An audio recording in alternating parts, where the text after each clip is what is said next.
has now caught the back of the field once again. Will that slow him down enough to allow Keselowski to catch him?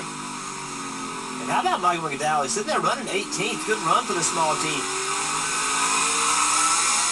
Ever since Todd Parrott came onto that team, they found some speed. There's the gap. And again, now, slow into turn 3 and 4 because Jimmie Johnson doesn't have a line around some of these cars. The gap closes, and then it widens out once again. As Keselowski's also going to have to maneuver around the cars that Jimmie Johnson gets by.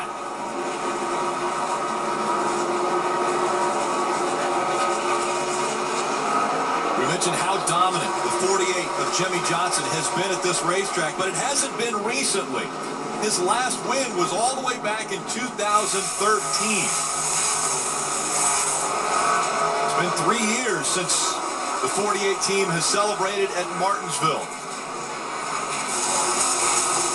I don't think Jimmie Johnson's going to push the issue right here. I think he's going to try to be real smart.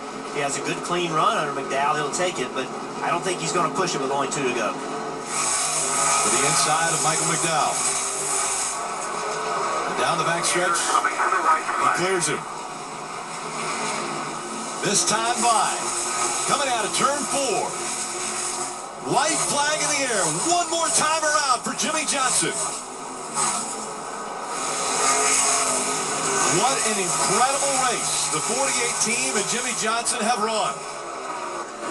After having a long pit stop and going all the way to the back of the field, he's battled back. He's out front. He has punched his ticket to Homestead. Jimmie Johnson wins in Martinsville. Thank you, guys. Thank you.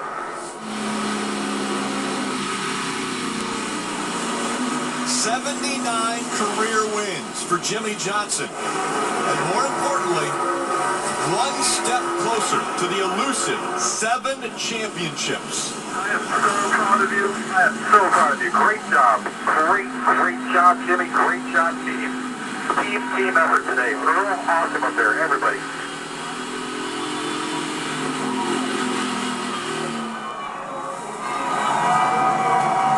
Burn it out, brother. Light that candle.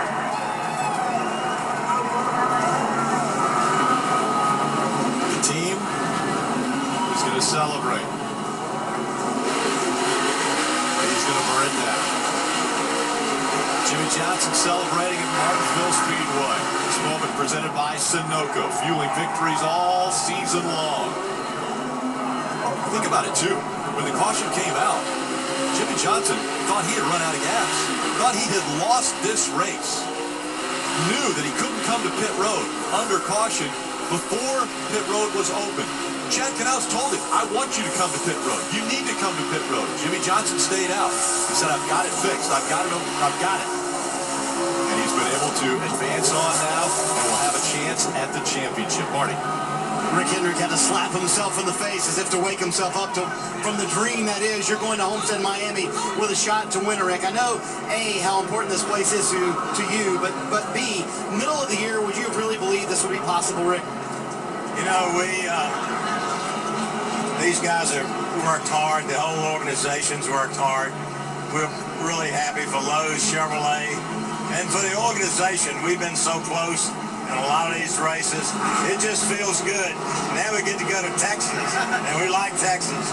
This place is special. You know, 12 years ago, we lost a lot of our family and friends, and so we dedicate this one to them. And now we get to go to Texas and have fun and go on to Homestead. As he mentions the plane crash, that we lost so many good people in that plane crash. Still emotional for Rick Hendrick to think about that. And that is why Martinsville Speedway, for so many reasons, is so important to Hendrick Motorsports and Mr. Hendrick himself. With the win, Jimmie Johnson potentially could get that 7th win and join the likes of only 2 drivers that have ever done it before.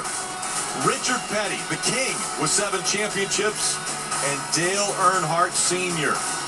Only 2 drivers in NASCAR history with 7 championships, and Jimmie Johnson will race for a 7th at Miami.